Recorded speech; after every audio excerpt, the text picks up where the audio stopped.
सभी का study with Dharmendra में स्वागत है। मैं धर्मेंद्र आज आपको फिर इतिहास विषय के साथ लेकर चलूँगा। अब मैंने जैसा कि बताया था कि इतिहास जो है आपका 3 भागों में बटा हुआ है। पहला भाग जो है प्रागैतिहासिक काल, जिसे कि प्राक इतिहास भी बोला जाता है, उसे प्री हिस्ट्री भी बोलते हो आप, ठीक है ना। यानी कि पहला कालखंड है जिसमें लिपि नहीं मिलता है, सिर्फ पाषाण उपकरण ही मिलते हैं, इसीलिए इस काल को पाषाण काल भी बोला जाता है। फिर बीच वाले कालखंड को आदि इतिहास बोलते हैं, प्रोटो हिस्ट्री, जिसमें लिपि तो मिलती है लेकिन साक्ष्य लिपि तो मिली है लेकिन आज तक उसको कोई पढ़ नहीं पाया है, तो इसको प्रोटो हिस्ट्री बोलते हैं। और फिर इतिहास का तीसरा कालखंड जिसे कि हम ऐतिहासिक काल बोलते हैं, इसमें हमको लिपि भी मिलती है और हमको पढ़ाने के सारे स्रोत भी मिलते हैं, यानी कि हम आसानी से उस लिपि को पढ़ लेते हैं, तो उसे ऐतिहासिक काल बोला जाता है। तो ऐतिहासिक काल को पुनः आगे 3 भागों में बांट दिया जाता है, प्राचीन इतिहास, मध्यकालीन इतिहास और आधुनिक इतिहास, means ancient history, medieval history और आपका मॉडर्न हिस्ट्री। तो मैं बीच वाले पोर्शन मेडिवल हिस्ट्री को शुरू कर रहा हूँ आज से, जहाँ से शुरू से लेकर लास्ट तक पढ़ेंगे। भारत में देखा जाए तो मेडिवल हिस्ट्री का पीरियड जो है 750 से शुरू होता है। 750 पीरियड, 750 के पहले 712 का पीरियड होता है, जिसमें मोहम्मद बिन कासिम का भारत में आक्रमण होता है। तो यहीं से सारी स्थिति बदल जाती है, यानी कि कह सकते हो कि 712 से ही मध्यकालीन भारत की एक तरह से शुरुआत हो जाती है। तो उसके पहले सबसे बड़ा एक्सीडेंट क्या है, क्या घटना है, क्यों 712 में मोहम्मद बिन कासिम आक्रमण किया था? तो ज़्यादा समय नहीं, उसके कुछ समय पहले ही 712 के लगभग आप बोल सकते हो कि 140 साल पहले ही इस्लाम धर्म का उदय हुआ था। 400 मतलब सीधे 100 वर्ष बोल सकते हो, 100 वर्ष पहले ही क्या हुआ था, इस्लाम धर्म का उदय हुआ था और 140 साल पहले मोहम्मद साहब का जन्म हुआ था। तो ऐसा क्यों हुआ था, इन सारी चीज़ों को समझते हैं। तो आज का टॉपिक हमारा क्या है, इस्लाम धर्म और मोहम्मद साहब, इस्लाम धर्म और मोहम्मद साहब। तो आपको ये ज़रूर सोचना चाहिए कि किसी भी धर्म की स्थापना क्यों होती है। नए धर्म की स्थापना तभी होती है जब पुराना धर्म क्या होता है, संकुचित हो जाता है, उसकी जो मानसिकता होती है क्षीण सी हो जाती है। तो मोहम्मद साहब के पहले अरब देश में, चूँकि इस्लाम धर्म का प्रचार अरब में ही हुआ था और मोहम्मद साहब के द्वारा हुआ था, तो मोहम्मद साहब के पहले अरब देश में जो धर्म था वो कई भागों में, कई कबीलों में बटा हुआ था, बहुदेववादी था, कई देवताओं की पूजा किया करता था, मूर्ति पूजक था, लड़ाई झगड़ा फसाद में फंसा रहता था। तो ये सारी जो चीज़ें थी व्यथित करने वाली थी। तो इसी समय यानी कि 570 ईस्वी में मोहम्मद साहब का क्या होता है, मक्का में जन्म होता है। 570 ईस्वी में मक्का में जन्म होता है, ठीक है ना। मक्का में कहाँ पर, कुरैश परिवार में, कुरैश कबीले में इनका जन्म होता है, कुरैश कबीले में, जहाँ इनके माता का नाम क्या है, अमीना रहता है और पिता का नाम क्या रहता है, अब्दुल्ला। अमीना और अब्दुल्ला, इनके पिता का नाम अब्दुल्ला, माता का नाम अमीना रहता है। इनके चाचा अब्बू तालिब रहते हैं। चाचा जो इनके थे कौन थे, अब्बू तालिब। चाचा जो हैं अब्बू तालिब हैं। एक बात और, अब्बू तालिब ने अंत तक इस्लाम धर्म को ग्रहण नहीं किया था, ठीक है ना। मोहम्मद साहब का जन्म 570 ईस्वी में हुआ, 570 ईस्वी में हुआ, ठीक है ना।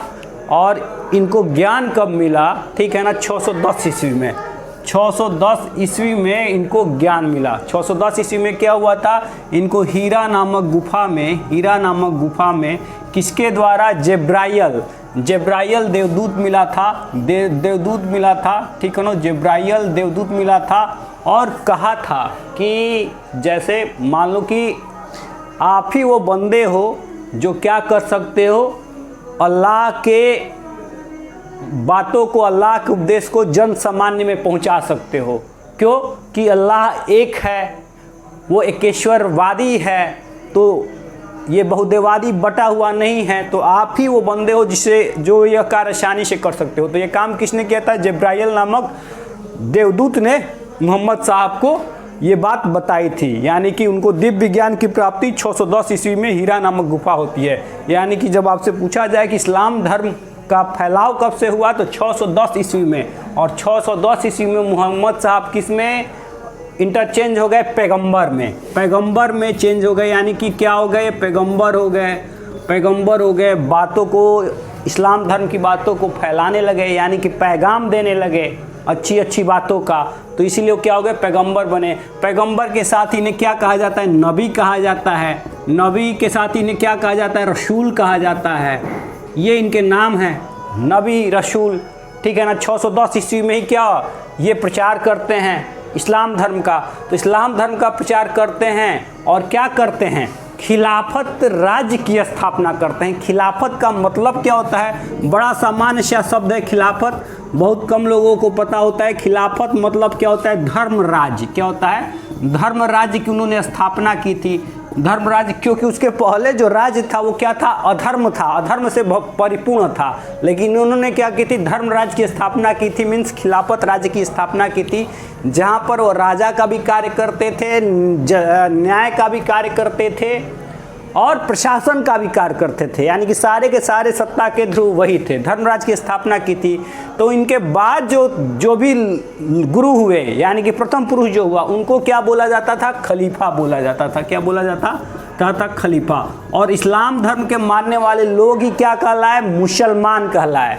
इस्लाम धर्म के मानने वाले लोग क्या कहलाए, मुसलमान। मुसलमान कौन, इस्लाम धर्म के मानने वाले। मुसलमान कौन, इस्लाम धर्म के मानने वाले। मुसलमान कौन था, इस्लाम धर्म को मानने वाले, अनुयायी, फॉलोअर, इस्लाम धर्म को मानने वाले, मानने वाले थे कौन, इस्लाम।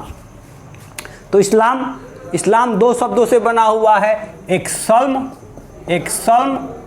और दूसरा क्या है, सिल्म। इन दो शब्दों से मिलकर बना हुआ है। तो सल्म का मतलब क्या है, सल्म का मतलब है शांति, सिल्म का मतलब क्या है, समर्पण। तो शांति के साथ अपने को समर्पण कर दो, वही क्या है, इस्लाम है। यानी कि अल्लाह की इबादत करना, एकश्वार को मानना, बहुदेववाद का विरोध करना, यही शांति में विश्वास करना, यही अल्लाह मतलब इस्लाम धर्म की मूल बातें हैं। इस्लाम धर्म की मूल बातें हैं, ठीक है ना। तो 610 में उन्होंने प्रचार करना शुरू किया, ठीक है ना, प्रचार करना शुरू किया। फिर ये क्या करते हैं, खदीजा नामक विधवा स्त्री से ये विवाह करते हैं। खदीजा इनकी पत्नी थी। खदीजा की जो उम्र थी उस समय 40 वर्ष थी और इनकी उम्र जो 25 थी, यानी कि 570 में 25 जोड़ो, 595 में खदीजा से विवाह करते हैं, ठीक है ना। खैर खदीजा की जो मृत्यु होती है 619 में हो जाती है, ठीक है। खदीजा इनकी पत्नी थी और मोहम्मद साहब की पुत्री का नाम जो था, क्या था, मोहम्मद साहब की पुत्री का नाम था फातिमा।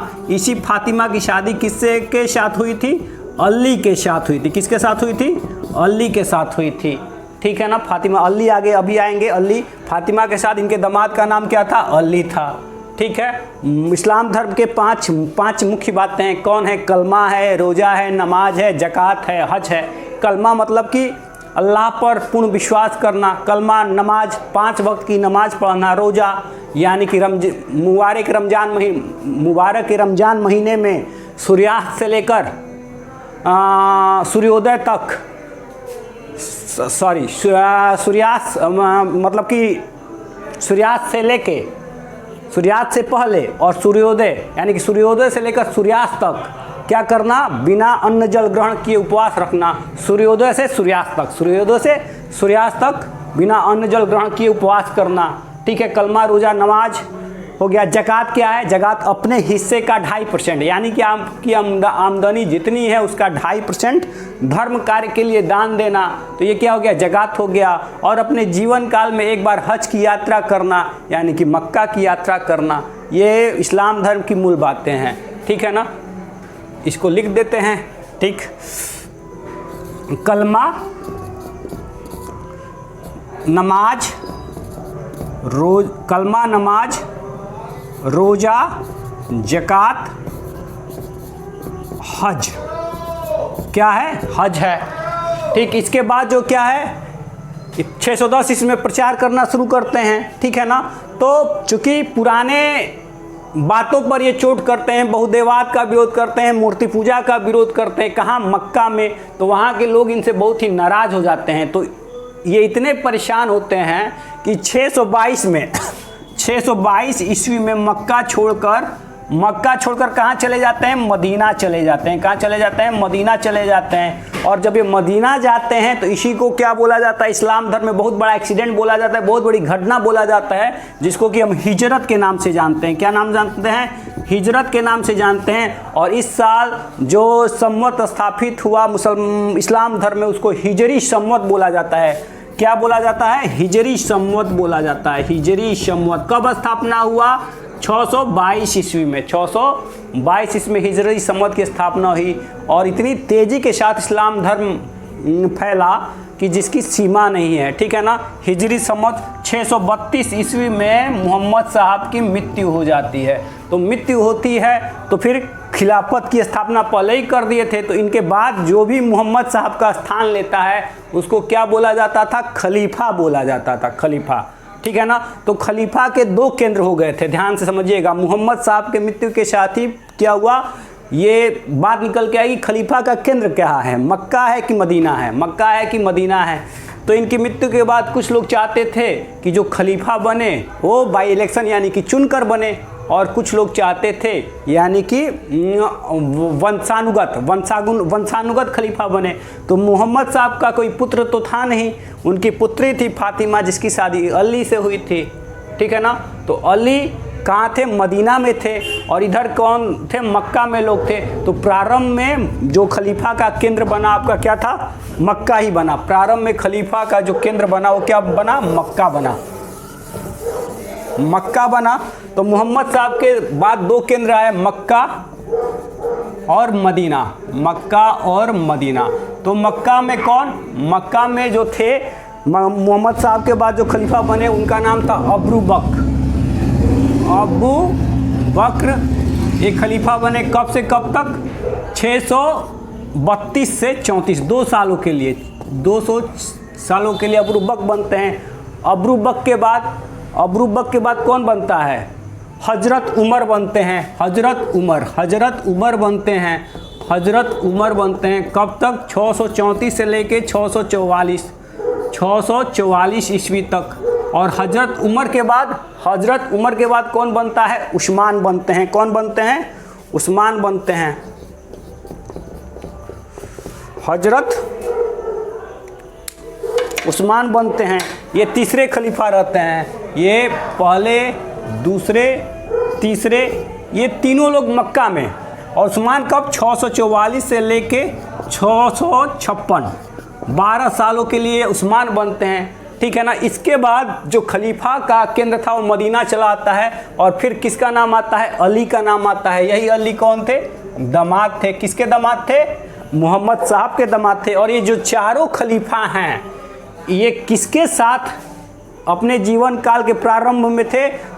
मोहम्मद साहब के प्रारंभ में साथ थे। इसीलिए इनको क्या बोला जाता है? पवित्र खलीफा बोला जाता है। इन चारों लोगों को पवित्र खलीफा यानी कि रशीदुन, पवित्र खलीफा बोला जाता है। पवित्र खलीफा यानी कि रशीदुन, क्योंकि ये मोहम्मद साहब के समय गुजारे हुए थे। काफ़ी ये नज़दीकी रिश्तेदार भी थे मोहम्मद साहब के चारों लोग। ठीक है। तो दामाद थे, ये भी रिश्तेदारी थे। तो इसीलिए इनको क्या बोला जाता है? रशीदुन बोला जाता है, पवित्र खलीफा बोला जाता है। ठीक है ना। हज़रत उमर के समय इस्लाम धर्म बहुत ही तेज़ी के साथ फैला, पूरा का पूरा मध्य एशिया के साथ। और अरब तो पहले था ही, ईरान हुआ, इराक हुआ, आपका पूरा अफ़गानिस्तान हुआ, बहुत ही तेज़ी के साथ फैला। ठीक है ना। तो ये चीज़ है। इसके बाद खलीफा का केंद्र जो है, खलीफा का केंद्र इसके बाद जो आता है, अब इसके बाद जो खलीफा होते हैं वो क्या होते हैं? उमैया वंश के खलीफा होते हैं। उमैया वंश के खलीफा 756 से लेके 749। इसके बाद जो किस वंश, कौन से खलीफा होता है? खलीफा का जो केंद्र होता है उमैया वंश होता है, जो कब से कब तक? 656 से लेके 749 ईस्वी, 749 ईस्वी तक होता है। उमैया के बाद क्या होता है? फिर अब्बासी खलीफा होता है। अब्बासी खलीफा। ठीक है ना। अब्बासी खलीफा, ये जो है चौथा 5वां नंबर में नहीं आएगा, ये वंश है। अब्बासी खलीफा का केंद्र होता है। अब्बासी खलीफा कब तक? 1258 तक अब्बासी खलीफा। आपको पता होना चाहिए कि 1258 में हलाकू जो क्या था, मंगोलिया का था, उसने क्या किया था? जो मुस्तकिम था, मुस्तकिम यानी कि अब्बासी खलीफा का, अब्बासी वंश का अंतिम खलीफा मुस्तकिम था, मुस्तकिम की हत्या कर दी थी, मुस्तकिम की हत्या कर दी थी, यानी कि खलीफा की हत्या कर दी। तो यहाँ पर चोट लगा। फिलहाल उसके बाद सबसे लास्ट में तुर्की जो होता है, तुर्की खलीफा का केंद्र हो जाता है तुर्की। और तुर्की अंततः कब खलीफा की सत्ता समाप्त होती है?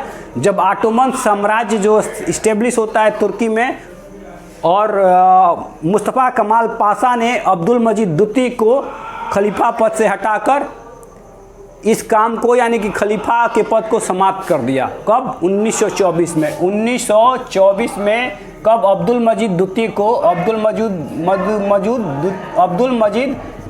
मजीद द्वितीय को खलीफा से हटाकर इस काम को ख़त्म कर दिया, यानी कि खलीफा पद समाप्त कर दिया।